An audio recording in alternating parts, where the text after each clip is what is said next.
वाराणसी की संकरी गलियों में गंगा किनारे बसा था एक छोटा सा गांव मधुबन। हरे भरे पेड़ों और रंग बिरंगे फूलों से सजा मधुबन अपनी प्राकृतिक खूबसूरती और कुशल कारीगरों के लिए प्रसिद्ध था।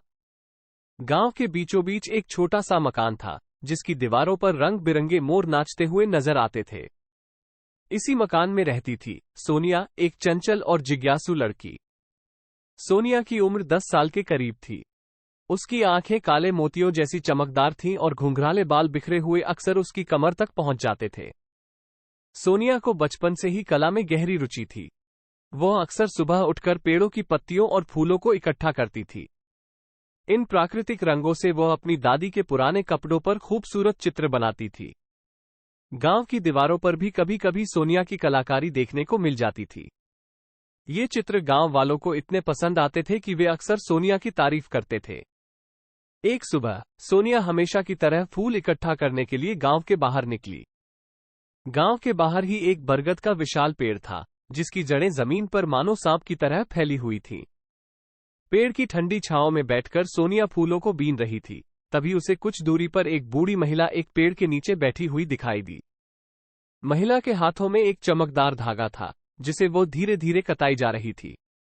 धागे की चमक सूरज की किरणों से टकराकर इंद्रधनुषी रंग बिखेर रही थी।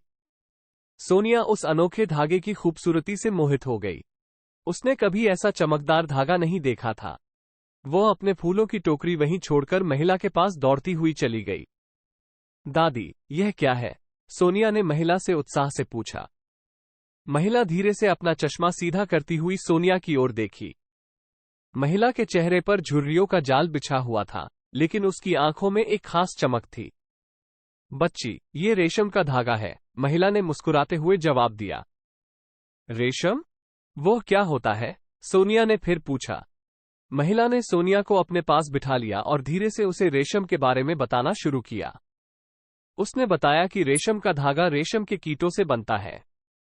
ये छोटे से सफेद कीट तूत के पत्तों को खाकर अपना पेट भरते हैं और फिर एक रेशमी कोकून बनाते हैं। उसी कोकून से बारीकी से रेशम का धागा निकाला जाता है। रेशम का धागा बहुत मजबूत और चमकदार होता है। इससे खूबसूरत कपड़े और साड़ियां बनाई जाती हैं, जिन्हें रानी महारानी पहनती हैं। रेशम के बारे में सुनकर सोनिया की आंखें चौड़ी हो गईं। उसने सोचा भी नहीं था कि एक छोटे से कीट से इतना चमकदार धागा बन सकता है। उसका मन रेशम के कीटों को देखने और उनके कोकून छूने के लिए ललचा उठा। दादी, मैं ये रेशम के कीट देख सकती हूँ? सोनिया ने महिला से पूछा। दादी सावित्री ने सोनिया के उत्साह को देखकर मुस्कुराई और कहा, बेशक देख सकती हो, लेकिन उसके लिए थोड़ा दूर चलना पड़ेगा। सोनिया खुशी से उछल पड़ी। चलें दादी, जल्दी चलें। दादी सावित्री धीरे धीरे उठी और अपना लाठी सहारा लेकर चलने लगी। सोनिया उनके साथ चल पड़ी। गांव के बाहर से निकलकर वे एक संकरे रास्ते पर चलने लगी, जो गांव के पीछे स्थित छोटी पहाड़ी की ओर जाता था। रास्ते के दोनों तरफ ऊंचे पेड़ खड़े थे, जो मानो उन पर छतरी बना रहे हों। रास्ते में सोनिया तरह तरह के सवाल पूछती रही। दादी, ये रेशम का धागा आप कहाँ बेचती हैं? या क्या रेशम के कीट बहुत बड़े होते हैं? दादी सावित्री धैर्य से सोनिया के सवालों का जवाब देती रहीं। थोड़ी देर चलने के बाद वे पहाड़ी की तलहटी में पहुंच गईं।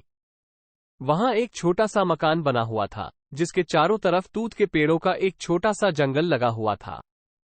यह मेरा घर है, दादी सावित्री ने सोनिया को बताते हुए कहा, और यहीं पर मैं रेशम के कीटों को पालती हूँ। सोनिया ने बड़े ध्यान से दादी सावित्री के घर को देखा।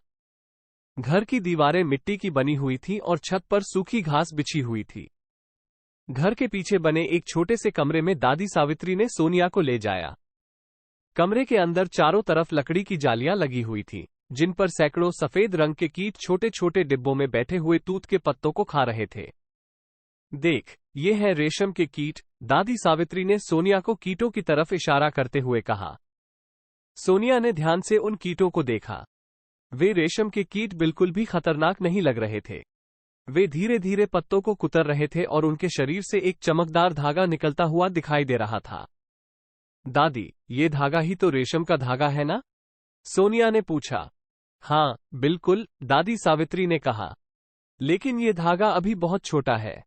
कुछ समय बाद ये कीट एक सख्त कोकून बना लेंगे और उसी कोकून से हम रेशम का लंबा धागा निकालेंगे। उस दिन सोनिया ने दादी सावित्री के साथ काफी समय बिताया। दादी सावित्री ने उसे रेशम के कीटों को पालने, उनकी देखभाल करने और कोकून इकट्ठा करने के बारे में बताया। सोनिया ने ध्यान से सब कुछ सीखा। उसे रेशम के कीट पालने में बड़ी दिलचस्पी पैदा हो गई। अगले कुछ दिनों में सोनिया रोज दादी सावित्री के पास जाती। वो उनकी मदद करती और रेशम के कीटों के बारे में और सीखती। उसने जाना कि रेशम के कीटों को बहुत साफ सुथरे वातावरण और तापमान की जरूरत होती है।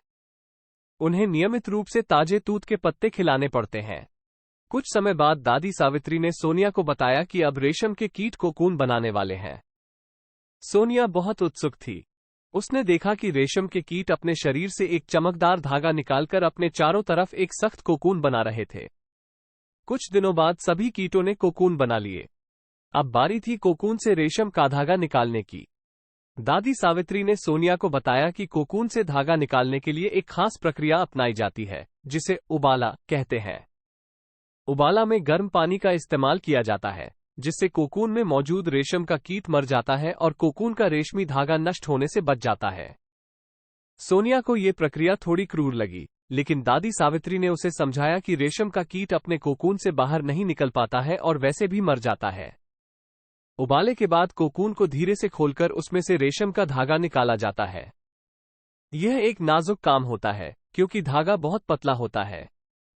दादी सावित्री ने सोनिया को रेशम का धागा निकालने का तरीका सिखाया। सोनिया ने ध्यान से सीखा और धीरे धीरे करके वो भी कोकून से रेशम का धागा निकालने में माहिर हो गई। रेशम का धागा निकालने के बाद उसे चरखे पर लपेटा जाता है।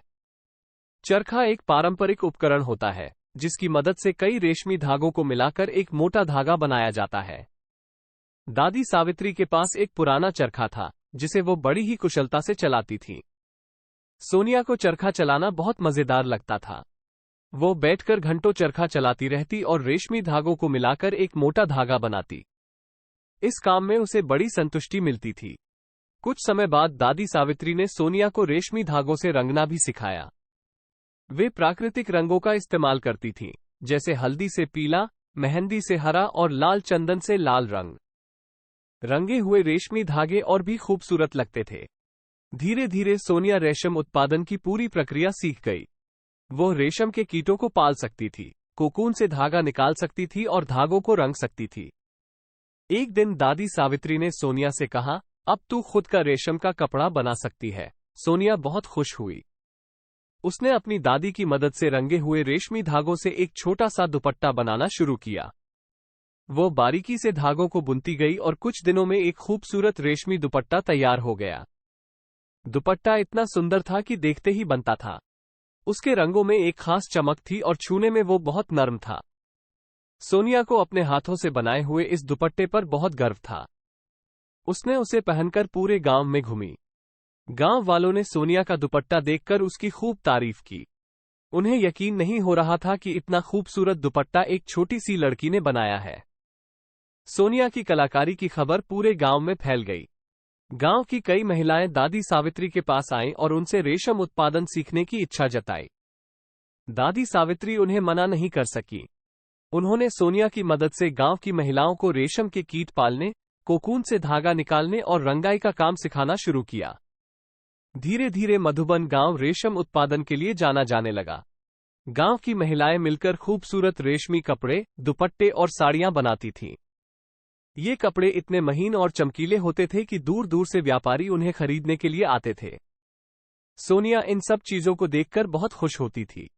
उसे इस बात की खुशी थी कि उसने दादी सावित्री से सीखी हुई कला को गांव की अन्य महिलाओं के साथ साझा किया। अब मधुबन गांव की महिलाएं आर्थिक रूप से भी सशक्त हो रही थीं। कुछ साल बाद दादी सावित्री काफी बूढ़ी हो चुकी थी। अब वो रेशम का काम ज्यादा नहीं कर पाती थी, लेकिन उन्हें इस बात की तसल्ली थी कि सोनिया ने रेशम उत्पादन की सारी कला सीख ली है। दादी सावित्री ने सोनिया को अपना सारा सामान, चरखा और रेशम के कीट सौंप दिए। अब सोनिया ही मधुबन गांव में रेशम उत्पादन की सबसे अनुभवी कारीगर बन गई थी। वो न सिर्फ खुद खूबसूरत रेशमी कपड़े बनाती थी, बल्कि गांव की अन्य महिलाओं को भी सिखाती थी। एक दिन एक प्रसिद्ध फैशन डिजाइनर मधुबन गांव आया। गांव की खूबसूरत रेशमी साड़ियों के बारे में सुनकर वो वहां आया था। सोनिया ने उस फैशन डिजाइनर को गांव की महिलाओं द्वारा बनाए गए कपड़े दिखाए। फैशन डिजाइनर उन कपड़ों की खूबसूरती देखकर मंत्रमुग्ध हो गया। उसने सोनिया से कहा कि वो इन कपड़ों को अपने अगले फैशन शो में इस्तेमाल करना चाहता है। ये सोनिया और मधुबन गांव की महिलाओं के लिए एक सुनहरा अवसर था। उन्होंने मिलकर फैशन डिजाइनर के लिए कई खूबसूरत रेशमी कपड़े तैयार किए। फैशन शो में जब मॉडलों ने इन कपड़ों को पहनकर रैंप पर वॉक किया तो वहां मौजूद सभी लोग उनकी खूबसूरती देखकर दंग रह गए। फैशन शो के बाद मधुबन गांव की रेशमी साड़ियों की ख्याति देश भर में फैल गई। अब सोनिया और गांव की महिलाओं के पास इतने ऑर्डर आ रहे थे कि उन्हें पूरा करने में भी मुश्किल हो रही थी। लेकिन सोनिया ने कभी भी रेशम उत्पादन की पारंपरिक विधियों को नहीं छोड़ा। वो हमेशा प्राकृतिक रंगों का इस्तेमाल करती थी और रेशम के कीटों की अच्छी देखभाल करती थी। वो चाहती थी कि मधुबन गांव की रेशमी साड़ियां सिर्फ अपनी खूबसूरती के लिए ही नहीं, बल्कि पर्यावरण के प्रति सजगता के लिए भी जानी जाएं। कुछ समय बाद सोनिया एक सफल रेशम उत्पादक बन चुकी थी। उसने मधुबन गांव की महिलाओं के साथ मिलकर एक सहकारी समिति बनाई। इस समिति के जरिए वे रेशम उत्पादन का काम बड़े पैमाने पर कर रही थी। गांव की महिलाओं को अब अच्छा मुनाफा हो रहा था और वे अपने परिवारों का बेहतर पालन पोषण कर पा रही थी। मधुबन गांव अब सिर्फ रेशम के लिए ही नहीं, बल्कि महिला सशक्तिकरण की एक मिसाल के रूप में भी जाना जाने लगा। सोनिया कभी कभी अपनी दादी सावित्री को याद करती थी। वो उन्हें वही कहानी सुनाती थी जो दादी सावित्री ने उसे बचपन में सुनाई थी। रेशम के कीटों की कहानी, उनके चमकीले धागों की कहानी और गांव की महिलाओं की मेहनत की कहानी। एक शाम सोनिया गांव के बाहर बरगद के पेड़ के नीचे बैठी हुई थी। वही पेड़ जिसके नीचे उसने पहली बार दादी सावित्री को रेशम का धागा कताते हुए देखा था। उसकी गोद में एक छोटी सी लड़की बैठी हुई थी, वही जिज्ञासा भरी आंखें और वही बिखरे हुए बाल। दादी, यह क्या है? लड़की ने सोनिया की ओर इशारा करते हुए पूछा। सोनिया मुस्कुराई और उसे रेशम के धागे के बारे में बताना शुरू किया। उसने बताया कि यह धागा सिर्फ रेशम का कीट ही नहीं बनाता, बल्कि गांव की महिलाओं की मेहनत, सपनों और आत्मनिर्भरता का भी धागा है। सोनिया जानती थी कि यह कहानी पीढ़ी दर पीढ़ी चलती रहेगी। रेशम के धागे की तरह ही मजबूत और चमकदार, गांव की विरासत और महिलाओं की सशक्तता का प्रतीक।